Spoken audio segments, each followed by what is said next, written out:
이런 비슷한 경험하신 분 계신가요? 매번 받아먹기만 하고 마치 그게 당연한 것 마냥 행동하던 친구가 하루는 감을 들고 왔길래 집에 와서 먹어보니 떫은 감이었다고, 차라리 아무것도 안 주는 것보다 더한 불쾌감을 느끼셨다는 일화를 들은 적이 있습니다. 저도 어릴 적 윗집에 살던 아주머니가 살이 텅텅 빈 꽃게를 맛있게 먹으라고 가져다 주셨던 기억이 있어서 공감했습니다. 대놓고 기분 나쁘게 하면 싸우기라도 해서 푸는데 친한 척 위하는 척 하면서 내가 잘 되면 배 아파서 부들거리는 사람들이 왜 이렇게 많은 걸까요? 기분 나쁜 말 하면서 유머라고 포장하는 사람 참 무례합니다.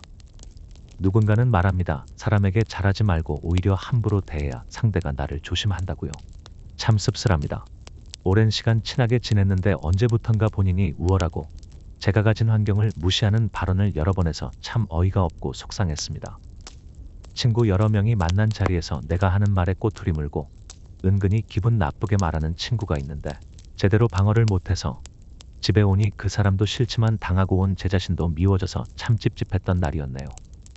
정작 말을 함부로 던진 사람들은 잊어버리는데 그 말을 받은 저는 그 시간에 멈춰 있는 것 같아 억울하고 화가 납니다. 상처 준 사람에게 사과받고 싶어서 더 상처받았고 그것에 집착하게 되었던 것 같습니다.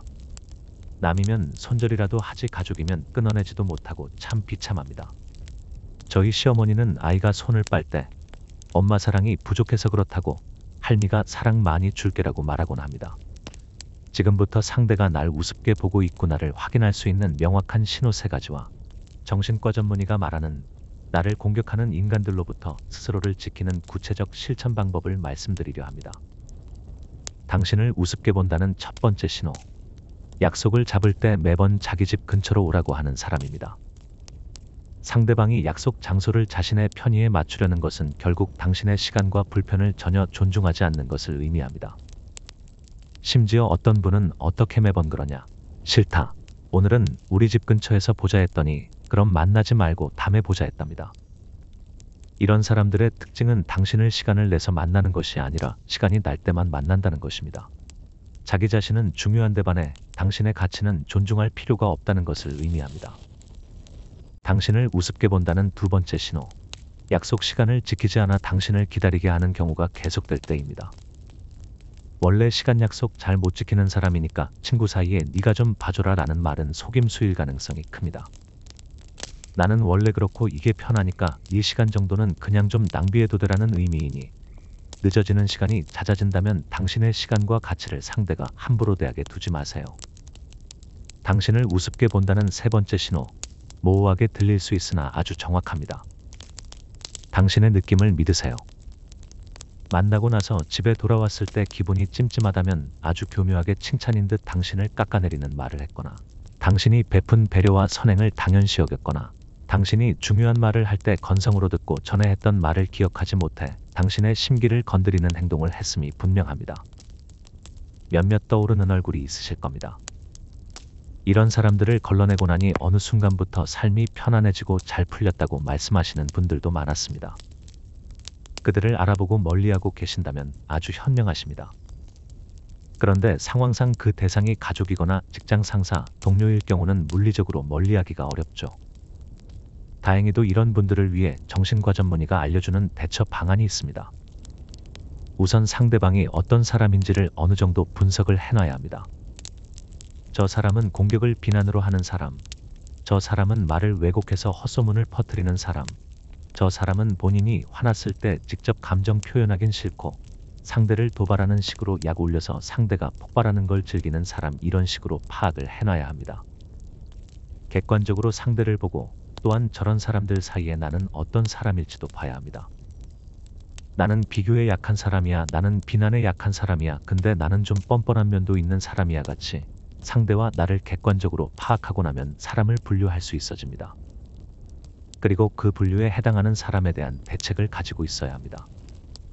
즉 사람을 분류할 수 있고 각 분류에 맞는 대책을 어느 정도 가지고 있느냐 하는 점이 인간관계가 덜 힘든 사람과 인간관계를 힘들어하는 사람의 명확한 차이라고 정신과 전문의는 말합니다.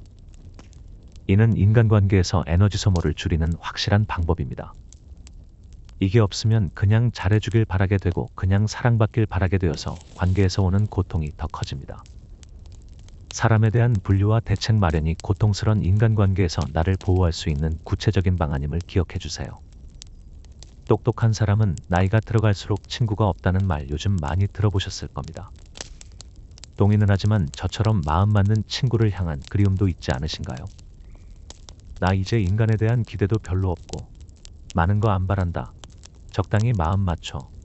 적당히 기브앤테이크 할 줄 아는 심심함 달래줄 소수의 친구면 된다 하시는 분들도 많으실 겁니다. 아니 나랑 같은 진실한 마음 가진 사람이 이 많은 인구 중에 왜 하나도 없는 거야 하셨다면 당신과 똑같은 생각을 하며 당신을 기다리고 있는 그분과 만나는 방법이 있다고 정신과 전문의는 말합니다. 지금 알려드릴게요. 남의 생각을 읽지 마세요. 아니 이기적으로 나만 생각하라는 건가 싶으시죠? 아니요. 정신과 전문의는 이 방법이 상대와 내가 엉뚱한 모습으로 서로를 오해하지 않게 도와줘서 서로의 진심을 소통할 수 있는 편안한 인간관계에 아주 효과적이라고 했습니다. 사람은 원래 다른 사람의 마음을 읽을 수가 없습니다. 배려하는 것 같지만 실은 내 생각으로 상대는 이렇게 생각할 거라고 끼워 맞추고 나는 상대의 마음을 읽었다고 착각을 하는 겁니다. 내 대답에 만족했을까? 내가 방금 전에 말한 거 재미없어 한 게 분명해. 내가 한 선택이 상대의 눈에 괜찮게 보였을까처럼 나만의 추측에 많은 에너지를 쏟다 보니 지쳐서 진심이 담긴 내 모습이 아닌 엉뚱한 표현을 하게 되고 지나친 주관적 해석이 때로는 비난이나 공격으로 이어지게 돼 결국 나와 같은 진심을 가진 좋은 인연을 서로 놓치게 되는 경우가 많다고 합니다. 진짜 내 모습이 잘 드러날 수 있게 집중력을 분산시키지 않도록 상대를 배려한다는 착각에 남의 생각을 읽으려고 하지 마세요. 세상엔 딱 3가지 부류의 사람이 있습니다. 첫째, 당신의 불행을 고소하고 당신의 것을 빼먹을 궁리만 하는 사람이 있습니다. 이 부류의 사람들이 바로 우리가 인간관계의 환멸을 느끼게 만들어 끝내 손절이라는 선택을 하게 만드는 장본인입니다. 둘째, 정말 순수하게 당신의 행복을 기뻐하고 그저 베푸는 게 좋아서 주는 도대체 왜 내 주위에는 없지 싶은 사람이 있습니다. 만약 주위에 있으시다면 복 받으셨습니다. 당신도 좋은 인연이 되어주세요. 셋째, 당신에게 이만큼 받았으니 나도 이만큼은 줘야지. 또 내가 이만큼 줬으니 당신도 이만큼은 나한테 해줘야지 하는 사람들입니다. 현실적으로 우리는 대부분 이 마지막 부류에서 서로 균형 맞춰 인간관계를 만들어가는 사람들입니다. 그리고 어쩌면 서로 괜찮은 사람이고 서로 좋은 친구를 기다리는데도 서로의 진심이 가려져서 그냥 지나치게 되는 경우도 많겠다는 생각을 했습니다. 사람이라는 존재를 우습게 보는 질 낮은 사람은 잘 걸러내시고 내 주변에 나처럼 인간에게 상처받았지만 그럼에도 마음속으로 좋은 친구를 기다리는 사람도 있다는 사실을 기억해 주세요.